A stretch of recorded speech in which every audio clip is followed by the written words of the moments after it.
இந்த படத்தில் வந்து பார்த்தீங்கன்னா ஒரு டைலாக் இருக்கு.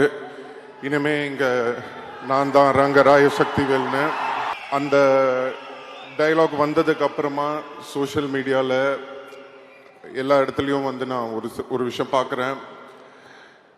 கமல் சாருக்கு அப்புறம் இவர் தான் அந்த இடத்த பிடிக்க போகிறாரு. ஸோ கமல் சார் வந்து இவருக்கு அந்த இடத்த வந்து இது பண்ணியிருக்காரு அப்படின்லாம் சொல்கிறீங்க. நான் வந்து ஒன்றே ஒன்று சொல்லணும்னு ஆசைப்பட்றேன். தேவர் மகம்னு ஒரு படம் இருக்குது. அப்போது சிவாஜி சார் கூட கமல் சார் நடித்ததுனால it doesn't mean Sivaji sir இடத்துல போய் கமல் சார் உட்காந்துக்கிட்டாருன்னு அர்த்தம் கிடையாது. ஃபஸ்ட்டு அதை நம்ம புரிஞ்சுக்கணும்.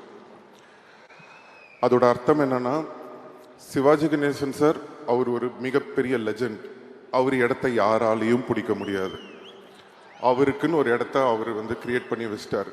ஆனால் அதே மாதிரி கஷ்டப்பட்டு உழைச்சி அவர் அந்த இடத்துக்கு வந்தாரே தவிர சும்மா அப்படி வந்து அவருக்கு அப்புறம் நான் அவர் உட்காரல. அதுதான் நம்ம உலக நாயகன் கமல் சார். ஸோ யாரோட இடமும் யாருக்கும் அப்படி ஈஸியாக கிடச்சிடாது. அதுக்காக உழைக்கணும். அந்த டைலாக்கை நான் எப்படி பார்க்குறேன் அப்படின்னு சொன்னால், கமல் சார் ஒரு இன்டர்வியூவில் சொல்லியிருந்தாரு, இனிமே வர ஜென்ரேஷனுங்க என் மேலே ஏறி போங்க, என் ஷோல்டரில் நீங்கள் நில்லுங்க, என் ஷோல்டர்லேருந்து நான் உங்களை தூக்கி விடுறேன்னு. சார், நான் உங்களை ஒரு ஏணிப்படியாக தான் சார் பார்க்குறேன். அந்த ஏணியாக நீங்கள் இருந்து என்னை ஏறி போங்க அப்படின்ற மாதிரி தான் நான் அதை எடுத்துக்கிறேன். உங்கள் மேலே கால் வச்சு உங்களை மிதிச்சு போல சார், உங்களை மதித்து தான் சார் போகிறோம்.